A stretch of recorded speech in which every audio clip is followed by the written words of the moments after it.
Hello, everyone.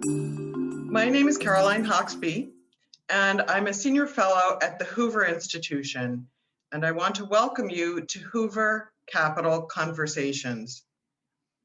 As you know, the Hoover Institution is one of the nation's leading research centers, and it has a mission that is dedicated to producing policy ideas that promote economic prosperity, national security, and democratic governance. Now, let me tell you a little bit about Capital Conversations, in which you're participating today. This is a series where Hoover Senior Fellows, like myself, get to talk about pressing policy issues with the very makers of policy. And we're going to be talking about some of today's most interesting and pressing issues. This is an informal dialogue, and we'll be inviting you to participate. Today, we are very privileged to be talking to Commissioner Michael Johnson from the state of Alaska and Chancellor Eric Hall from the state of Florida. And we'll be discussing the state of education 1 year into COVID. As part of the discussion, we will be taking audience questions. So let me encourage you to submit your question in the Q&A section, which you can reach by locating the button on the bottom of your screen. So please just submit your question there. Let's get started with some brief introductions of today's guests. I know I won't do their full curriculum vitae credit, but I'll give you at least a brief introduction to each one of them, and then I'll let them introduce themselves as well. Michael Johnson is Alaska's Commissioner of Education and Early Development, and he has been in that position since 2016. Prior to becoming the commissioner, Michael Johnson served in the Copper River School District as the superintendent, as a school principal, as a district curriculum and staff development director, an elementary school teacher, and special education program assistant. And during his time as its principal, Glen Allen Elementary was recognized as a blue ribbon school by the U.S. Department of Education. Eric Hall is Florida's Senior Chancellor of Education. Prior to joining Florida's Department of Education, he served as the Deputy State Superintendent for Innovation at North Carolina's Department of Public Instruction. He has a doctorate in educational leadership and policy, and more than 24 years in experience as a school administrator and network leader for 56 schools across 9 states. Eric serves as the chief advisor to the commissioner in Florida, Richard Corcoran, and he is joining us today in the commissioner's place. As an audience member, you might want to know that Alaska and Florida are 2 of the most innovative states in the field of education. In particular, despite having very different circumstances in many ways, both states have been great innovators in remote learning and homeschooling, so we can learn a lot from them in this pandemic year. But the Commissioner and the Chancellor are also great experts on other issues facing education at this time, so we do not plan to confine ourselves to the topic of remote learning. So welcome, Commissioner Johnson, and welcome, Chancellor Hall. Perhaps we can start our discussion with remote versus in-person learning. Commissioner Johnson, could you just tell us about what was Alaska's experience over the past year? What has it been like for students? What has it been like for families? What has it been like for teachers? Well, thank you, Caroline. Thank you for the opportunity to be here. What a privilege to participate in a Capital conversation, and especially to be connected with the Hoover Institution and all the great work you do. So thank you for the honor of being here today. Thank you, Eric. It's always great to be in a meeting with you. So thanks. In terms of the experience, you know, the experience has varied, but with all of us this past year, it's been different for all of us, no matter how it's varied. Just the mitigation practices, when you think about it, that we've all adjusted to, have created extraordinary experiences for our students. But at the same time, the experiences of our students during the pandemic, both the successes and the challenges, have illuminated the realities that have existed prior to COVID. The need to innovate and modernize the public education system for our students has been evident for a number of years as we've watched progress in other sectors of society. The desire and necessity for greater choice in education has been needed for decades. The gaps in achievement and opportunity have been a reality for far too many students for far too long. For example, in Alaska, we have a 54-point gap in average grade 4 reading scores based on the 2019 NAEP assessment.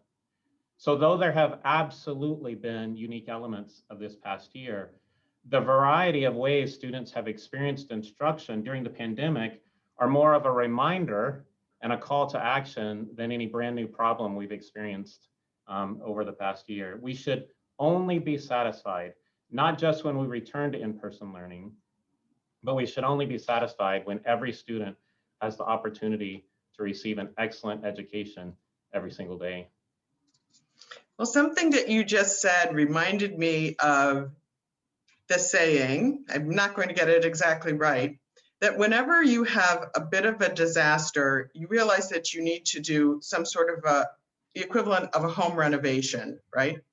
And so this is an opportunity to do a bit of a home renovation for education in terms of all kinds of different things. Is there, in Alaska, you might remind the audience of how big it is as a state. Alaska might have some special lessons for states like, say, Wyoming, that's also a very big state and very dispersed population of students. Any special lessons for a Wyoming or a Montana? Well, as you said, Alaska is very large. I mean, someone has said it's like having a school in Miami and a school in Billings, Montana, and then spread out in between. We have school districts that are as large as some states. One of our districts up at the very top of Alaska is about the size of Indiana, but there's only about 2,000 students spread across that district. So remote has a different meaning up here maybe than it does in some other areas. We have many places you can only fly to or get to by boat, in the winter by snow machine. And so delivering instruction in a remote setting has been something that has been part of our experience in Alaska for a long time. We both hopefully can offer some lessons to other states, but we also benefit from what we learn from other states. But I guess a couple of things I would say is, first of all, realize that reality and opportunity have arrived at the same moment in time, but that moment's going to pass. And so, as you said, it's time for a renovation like never before. Once we're past this immediate crisis, I think we'll find that remote learning has created an even greater appetite for instruction that transcends the traditional classroom. It won't ever replace teachers, but it will extend the benefit of great teachers to more and more places. A quick story, I live in Juneau, Alaska. You can only get here by plane or by boat, both of which can be tricky. You have to fly down into the mountains. I have a friend that's a pilot for one of the major airlines. And he has told me that they can land now in weather that would not have been allowed to land in 25 years ago because of technology.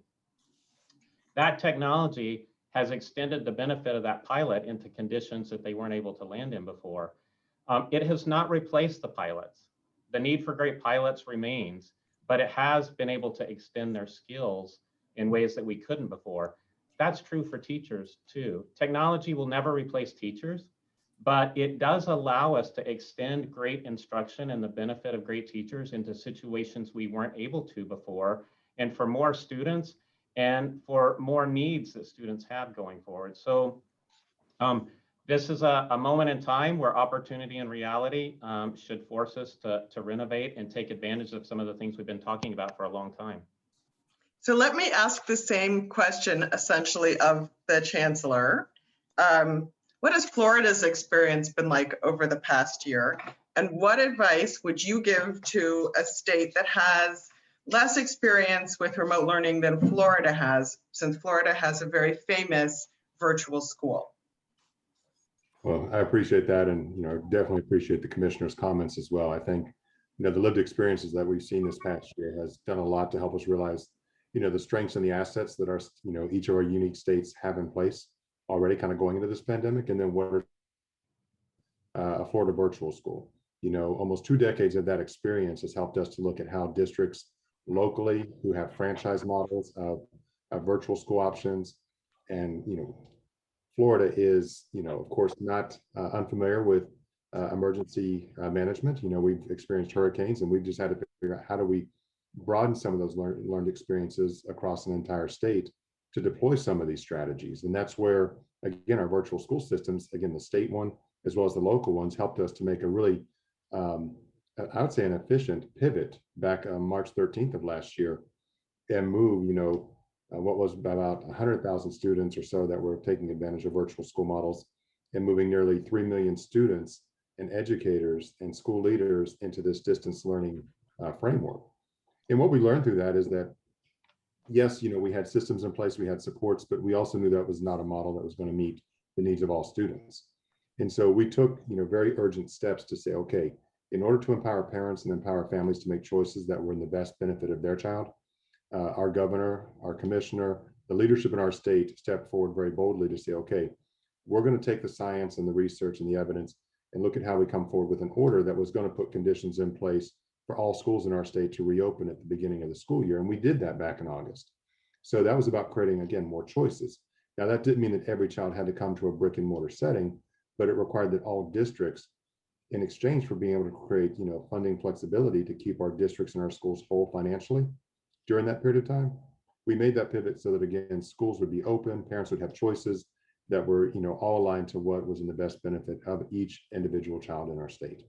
And, I think from that lesson, we realized that, again, we had nearly 65% of our students, about halfway through the fall, that were back into brick and mortar schools, because they realized the value that direct instruction, really played in the learning options for children. The power of a teacher is can't be replicated. The commissioner mentioned earlier the new technologies and how that creates enhancements and gives you different agility and strategies that you can deploy to accelerate learning. All those things, again, being in place, but again, the spirit, the heart and soul of a teacher, that just transforms opportunities for kids. And our teachers stepped up to the challenge. They went into the classrooms. Our school leaders created conditions to mitigate the risks. And here we are today, with about 80% now of our students in the state either attending full-time in person or doing a blended option. And I think that speaks to the power of choice and parents making a choice that was in the best interest for them and their families. And we've done this from the very beginning. When we made these initial steps, we said we had 2 primary goals that we were going to stay focused on. One was going to be the safety and health of our students and our staff. And the second was going to be what were we going to do to create these choice options and strategically make investments through the CARES Act that would help us really, focus on closing gaps that we were concerned were exacerbated during this period of time. And, from that, I think we have, again, some really good, strong conditions in place. We've had some lessons learned, but between our district leaders, our school leaders, and most importantly, our teachers that stepped in to do the work that needed to be done for kids, I think we have a great narrative that we've been able to tell. And I think, looking at the second part of your question about what similar things can other states, maybe glean from our lessons learned, or things that we would share. I think part of it is, and again, I think the commissioner kind of alluded to this as well. It's about how do you do these things urgently while making sure that you, again, stay focused on the steps that are unique in each one of our cases, because not all states are the same and not all states have the same resources. Florida, oftentimes people think of us when it comes to the theme parks or the beaches, but we have a lot of rural areas as well, with 67 counties, some, 6 of which are the largest school districts in the nation, 6 of the 10 largest school districts in the nation, down to some districts that have, 1 campus to serve all the kids in their county. I mean, we have all those variations, and, we did what we needed to do. We leaned on our local leaders to help us think about the conditions we could create through flexibility, through waivers, while also making sure we moved urgently to get, again, parents the options that they needed for their kids. Well, Florida has a tremendous history of trying to offer families choices and has been always on the forefront of, I would say, very broadly construed the school choice options.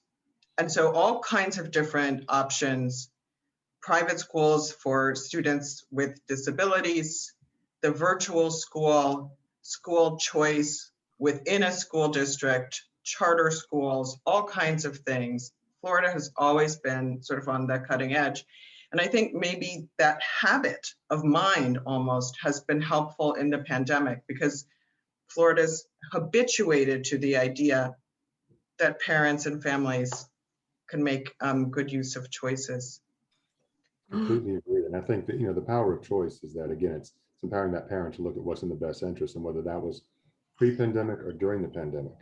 Again, those choices really mattered. And it's something that our families have really, come to appreciate. And I think that value has just been, elevated during this period of time. And even creating agility where, schools that are maybe, they're serving children that are in brick and mortar, but a parent needs to change a circumstance, transition them to a distance learning model for a period of time because of a health risk that maybe has come up.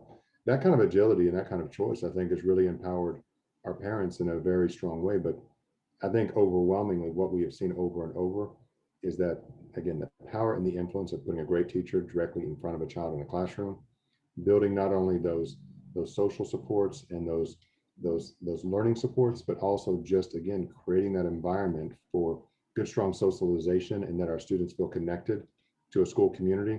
Those things right now help to balance what's important, not only on the academic achievement side, but also just as importantly, on the side that's going to help our students, navigate and continue to know what it means to be part of a learning community. And that's really something that we've seen very powerful during this period of time, where, we've seen too many children in some cases being isolated for too long. Nothing against technology and devices, but again, you can't replicate that lived experience of being in a classroom with your peers and knowing that kind of interaction that you have when you have a teacher that cares about you, your well-being, and ultimately your long-term achievement. And that, again, I think, the leadership in our state, from the governor to the commissioner, and even down to our district leaders, that leadership across the board has made the world of difference. And, we are going to continue to learn and grow through this, but that choice environment you mentioned, I think that has just really been a real strong catalyst for us in this process. So first of all, I think we all agree, at least all three of us agree very strongly, that teachers are incredibly important. And I say that as a researcher. Not, of course, everyone has the same experience as well as a person, as a student, but teachers are incredibly important, and we know that that's true. And so teachers have been one of the biggest issues that have arisen during the pandemic. And so I'd like you to talk a little bit about just teachers, how they've dealt with the transition, the sort of training that you think that they've needed. I've also heard from some researchers recently that they're trying to understand, is it younger teachers who have dealt better with this, maybe because they're more familiar with technology? Or is it teachers who don't have children themselves, maybe because it's easier to manage the teaching and their own children's schooling perhaps taking place at home or is partially on campus? Could you just talk, each of you, talk a little bit about teachers and how important you think they are and how you think they've fared? And we'll start with the commissioner. Yeah, thank you. Absolutely. As I said before, technology, the great part about technology is not the bells and whistles of the technology. It's that it extends the benefit of great teachers to students in ways that we couldn't before. That's what we should be excited about when it comes to technology. Sometimes we get excited about the technology itself or the device or whatever, when really we should be excited about the teachers behind that technology. And it's been a tough year for teachers in a lot of ways. And that too varies from teacher to teacher.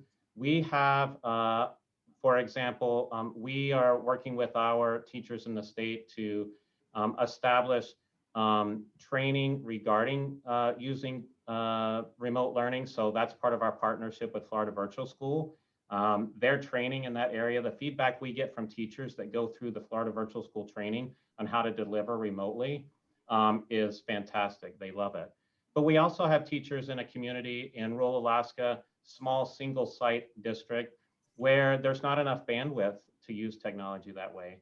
And they have hit it out of the park this year. They have established routines where when they were on lockdown because of cases in the small community there, the kids would come to the school, pick up their lunch and packets for learning, go home, connect by phone and other ways with the teacher, and then come back the next day and drop off one packet and get another meal. And that worked great. And those kids have shown progress through math assessments and others. And so really remote learning is equipping teachers to provide a high level of quality instruction, regardless of whether that is remote using technology, remote using not technology, or being back in the classroom and having to blend both for a mix of students, which is really challenging. Yeah, very challenging to do that blend. Chancellor, do you have some remarks on teachers that you'd like to share?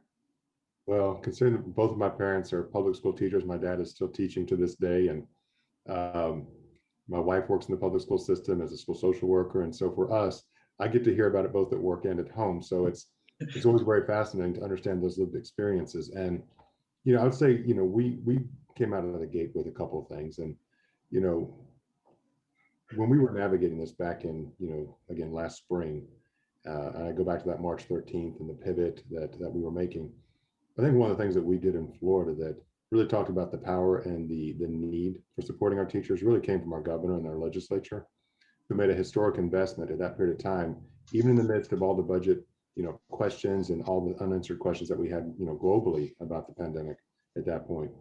Our governor and our legislature said, no, this is going to be the year of the teacher. And they made a historic investment of $500 million in raising the minimum teacher pay, which took us from somewhere around 25th, 26th in the nation in our rankings for starting teacher pay up to number 5. And that was about, again, if we're going to do this work and we're going to double down on what we have to do to close gaps, and we knew it started with having great teachers. And that's been the work that we really tried to stay focused on.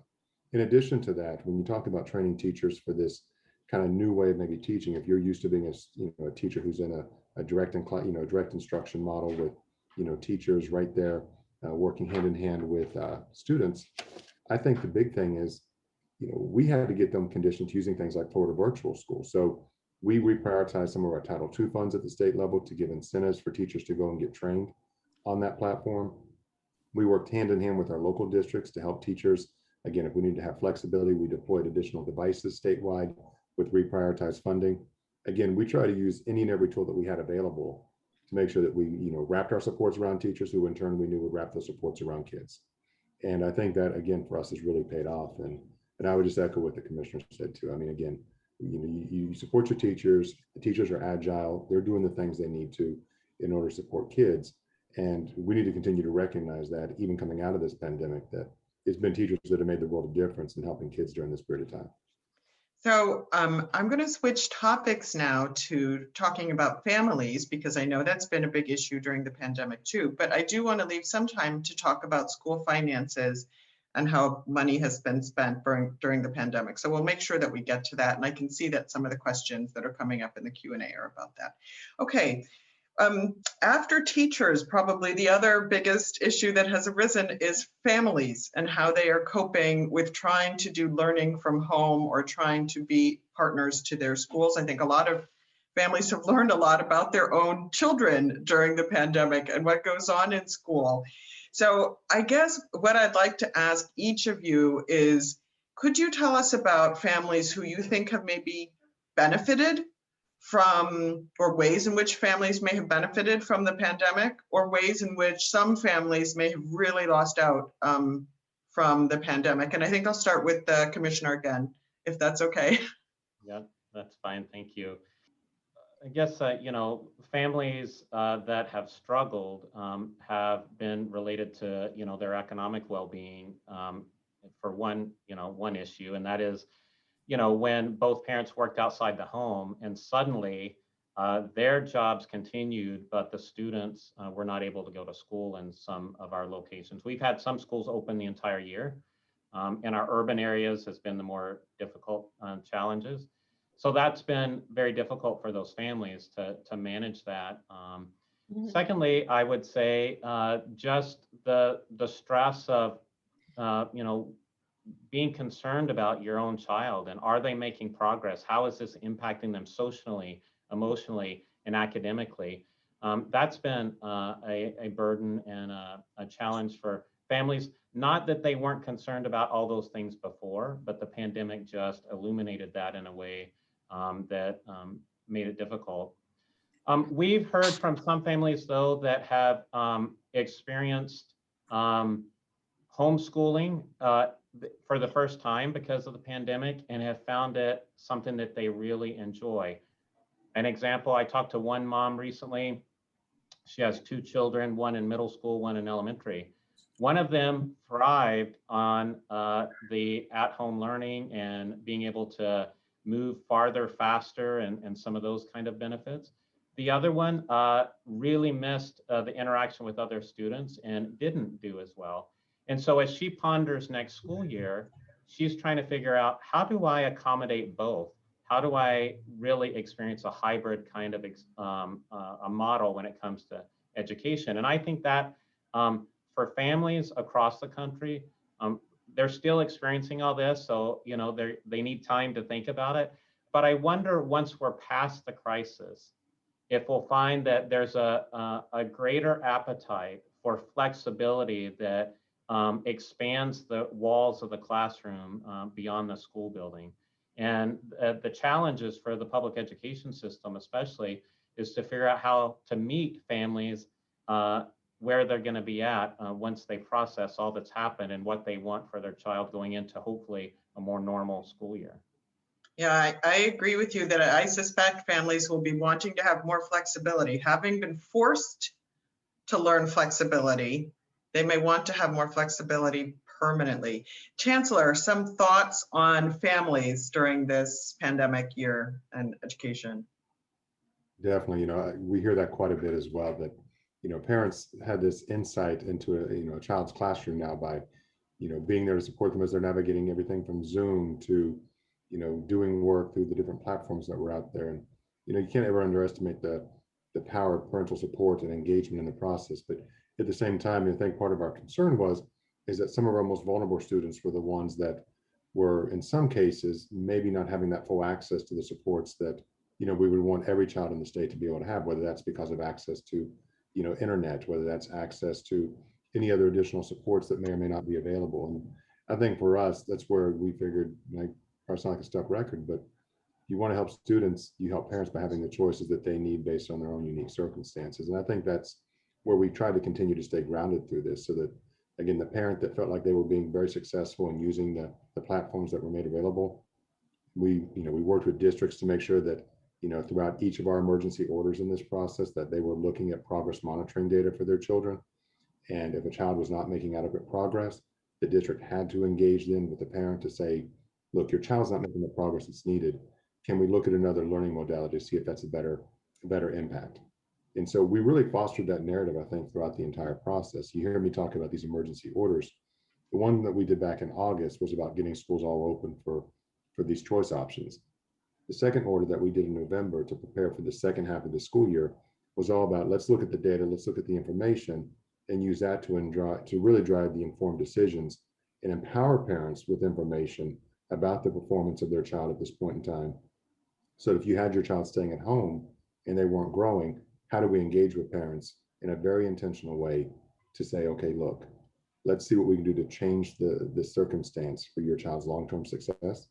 Because the one thing that we, again, have really tried to pay attention to is, what did the data tell us? And as a state, we've had a long history of using assessment to drive outcomes and accountability. And when we looked back, even over the course of the years of when we started here in our state with FCAT, and we looked at our third graders at that point in time that were scoring below proficiency, we knew that if we didn't have our students at a point of being proficient, only about 14% at that point in time moved up to being proficient by the time they hit 10th grade.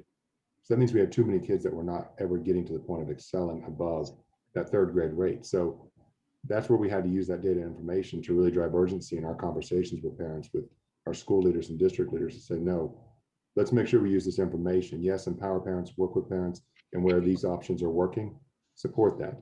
But where they're not, let's stay focused on the child and really drive the supports we need to help parents make the best informed decision based on that same data for their child, to get them into a modality that would help really close those gaps and accelerate learning during this period of time. Well, you are speaking to my heart because I love data. And I think that states that use their data, especially to keep parents informed, that's very special. If you don't know what is going on as a teacher, as a school principal, as a superintendent, as a parent, you it's hard to react in policy ways the right way. So I believe that those investments in data systems are just a tremendous thing. Okay, now I'm going to switch a little bit to finances, and you can talk about, I'm going to ask you a pretty provocative question, and I'm going to see how you want to answer it. Okay, so here's the idea. An issue that has been getting a lot of attention is differential access to technology, to the internet, and so on. There's a lot of concern about rural households, but also a lot of concern just about low-income households where there may not be the technology in the household. So here's my provocative statement. I'm an economist of education, so I pay a great deal of attention to school spending. And I know that there is probably no way to replicate great teachers cheaply, but I think there are ways to expand technology reasonably cheaply. So in 2017-18, those most recent numbers I could get, spending per student in attendance for the average American school, and this includes capital spending since technology is capital spending, current and capital spending, was about $15,000 a year. And a laptop currently costs between about not a gaming laptop, but a student sort of laptop costs between $250 and $350 a year. So as I counted, that's about 2% of school spending. So why has this year not been a year in which we could say, hey, we can totally overcome this problem of inequitable access to technology? I realize that it's a little harder on the internet. Not everyone could get high broadband speeds. But why has this not been a great opportunity to make a change for every student who needs that kind of technology? So I'll start by saying, I think actually this year has created the conditions for districts to double down. And while many of our districts and schools did have, local, what we call one-to-one device initiatives, where they wanted every child to have a device that was assigned and provided by the school. While we've seen that, I think in some cases, districts have really tried to leverage existing, state resources, federal resources, even with the CARES Act. I think one of the hurdles that some districts had to overcome right up front was, honestly, it was kind of a lack of access to devices, because the entire globe was trying to procure devices to get in the hands of students. I mean, it was amazing in some cases, the wait list that we saw in some cases on back order for getting devices into the hands of schools where we may have had some gaps. I know for us as a state, we redeployed funds to get about 30-some thousand devices out to some of our most impoverished, kind of high need rural areas of the state. And we got those pretty quickly because we were fortunate that we had an order that we could put in. We got that done. But after that, we did see where, back orders became a little bit of a delay. But where we are today, I'm very proud of what our districts have done to remove some of those access barriers. We've had great partnerships with business and industry that has stepped up. T-Mobile is doing some work with providing hotspots free to families that are in need, and providing that access for, addressing the gaps to getting on the internet. We've seen other business partners reach out and do the same thing with, again, reduced rates, or in some cases free for so many months, of getting parents online that need that in their home. So I think collectively, what's been impressive to me is how business, industry, our education systems have come together to create local opportunities to remove those barriers. And now it's going to be, how do we foster an environment that doesn't allow that to slip back now that we have those conditions in place? And now that we have those tools, it's like everything else, those are capital investments. How do you sustain those capital investments over time? And because over time they will wear out, they will, need to be replaced. And I think that's the next part of our conversation. But most districts now, I think, have gotten that access in place. And I think, again, our schools have done a great job. I'm very proud of the work that we've done here. That's wonderful. Commissioner? Yeah, thank Same you. sort of question. Yeah, thank you. I'll build off what Eric says. We have some great success in Alaska too. We were pretty much one-to-one, in some districts more than one-to-one. when it comes to technology, and that some of that's by nature of our context, our geography, that sort of thing. But where there were gaps, we had teachers riding school buses around Anchorage, handing out Chromebooks at the beginning of the pandemic to make sure the kids had their device and were able to use it. So my concern is less about do we have a device for every student, because I think we're there pretty much, but does that device benefit the student? And I think that's where there's a greater inequity are our teachers equipped to make sure these devices extend the benefit of great instruction to every student in an equitable way? And so I think that's the challenge before us after this pandemic. As Eric said, we have to sustain the capital investments and the devices we purchase, but we have to work even harder to make sure those investments of public funds for devices for kids improves the academic outcomes for our students. And that may be harder than actually securing the devices. Yeah, I think that's a message. These are messages that really need to get out, because I think people have a tendency, especially, journalists or just ordinary people, have a tendency to think that it's just lack of technology itself that is the problem, as opposed to, can we use the technology effectively? Can teachers use the technology effectively? Now, we only have a few minutes left, and I want to take some of the questions that are in the Q&A. And in particular, we have some questions that are about how are your states planning to distribute the funds that you're going to be getting from either the federal acts or from other funds that are responsive to COVID-19. I'll try to keep the question pretty general. I'll jump in and give a general answer, not too specific yet, but the funding that goes to our districts, that comes with an instruction sheet pretty much from the federal government. So we'll send it out as instructed to our districts. The set aside and that sort of thing, we are, first of all, I've said to my team, there is lots of pressure to tell everybody exactly how we're going to spend it. And I want to resist the pressure to rush to spend the money before we identify where the gap's at after all this money that's going to school districts. So I want us to take our time so that we can identify where there are gaps remaining after the money that's going to districts, because that's a far larger sum of money, so that we can leverage and make sure that that money is working. And then the last statement that I've been saying every chance I get is every penny of this money should improve the lives of our students in this state. It's a lot of money. It's a unique opportunity, and it's our responsibility to make sure it works for them.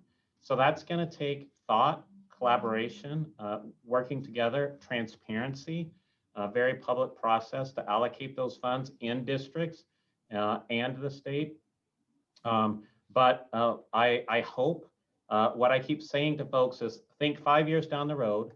I sure want to look back and say, man, look at the great things we did for kids with that money. I don't want to look back and feel like it was a missed opportunity. So for Chancellor, do you think that Florida's data systems, which are renowned, are going to help you evaluate in the end how good a use was made of the extra money that's coming in? Definitely. I mean, one of the things that we made a very strategic decision on at the beginning of this pandemic was how are we going to even leverage things like progress monitoring data? We've had, like, again, most of the rest of the nation, back last spring, we didn't have the end of year assessment data to help inform and drive decisions that we would normally be able to make at the beginning of this school year. So we worked hand in hand, as one of the elements within our orders was that districts would start to share their progress monitoring data back with us as a state. And we've used a pretty robust system to help us pull, because districts use various tools that's all locally procured with different vendor assessments to kind of monitor progress of students in reading and math, especially.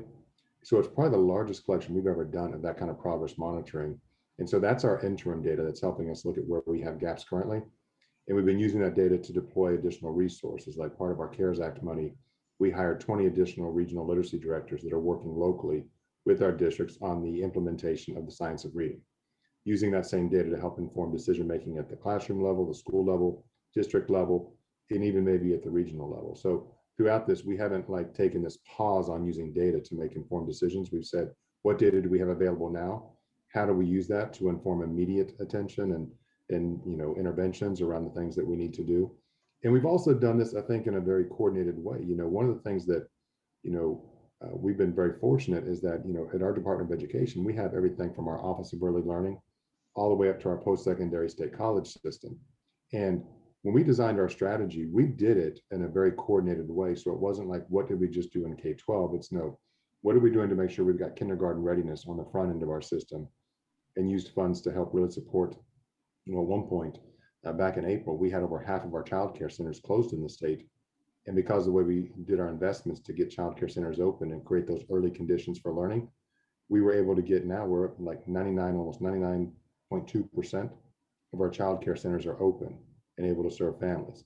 We've done that bridging up into our K-12 system with these additional literacy initiatives with those reading directors. We put 20 million into supporting getting evidence-based reading curriculum, even more so into our early grades.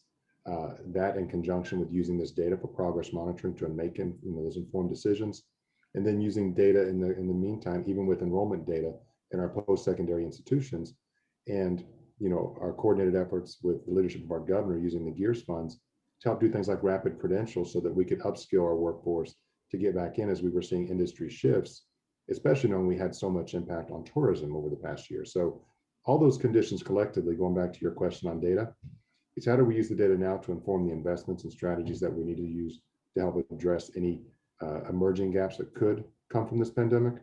And then we'll continue to use the data systems that we have as we go forward to continue to put the additional acceleration steps in place in supporting our systems. So one question that we have in the Q&A, I suspected we would get, so I'm going to, I'm not exactly sure that I'm going to pronounce the name correctly, but this is Onaz question. She asks about costs and benefits, and I think this is a question that gets asked a lot. Online education, if you just do straight online education in a way that, say, some of the, let's say, for-profit K-12 schools have done in the past or something like that, can actually cost not very much per student, and especially the marginal cost per student can be quite small. Okay, so why is it that you do not think that that's a solution, going forward? Now that we've got a whole bunch of people who've had some experience with online education, a whole bunch of families, why is that not just the solution going forward? So I'll let each one of you respond to it, but only briefly, because we only have 1 minute left officially, although I think we'll go a little bit over, but just Commissioner and then Chancellor, just a brief answer on that question, because that gets asked a lot. Yep, a brief answer is because no one solution works for every student. And so it's not the solution, but it absolutely is a solution, one of many that I think will have learned and gained from the pandemic. And so it'll be something that we can use for some students. Other students will have different needs, but that's also an opportunity, is that we can differentiate and individualize instruction in a way that we couldn't before. True, differentiation and individualization. Chancellor? I'd say I would echo exactly what the commissioner just said. And for us, it also is about, for parents that see that as the best choice for their child, they're going to have the opportunity to continue to do that in our state and use those tools and those strategies that best meet their needs. And for students that need other, learning modalities to support their overall growth academically, then we want to have those options in place. So it's taking the power of choice in conjunction with the power of data to inform the best decision for our kids. I think those are fantastic answers with which to finish. And I will say even my own research, which is mainly on online higher education, shows that it works much better for some students than it does for others. So that's very much in line with your comments. I'm afraid that is all we have time for today. Let me thank Commissioner Michael Johnson and Chancellor Eric Hall for joining us in our Capital Conversations The Hoover Institution is very honored to have had your participation in this event today. If you're an audience member, you can learn more about this series, Capital Conversations, at hoover.org/Capital Conversations. I want to thank all of you for joining us today and participating, and I hope that you will tune back in on Tuesday, April the 27th, for a discussion with Neil Ferguson and Senator Rick Scott. Again, thanks to the Commissioner and to the Chancellor for helping us with Capital Conversations today.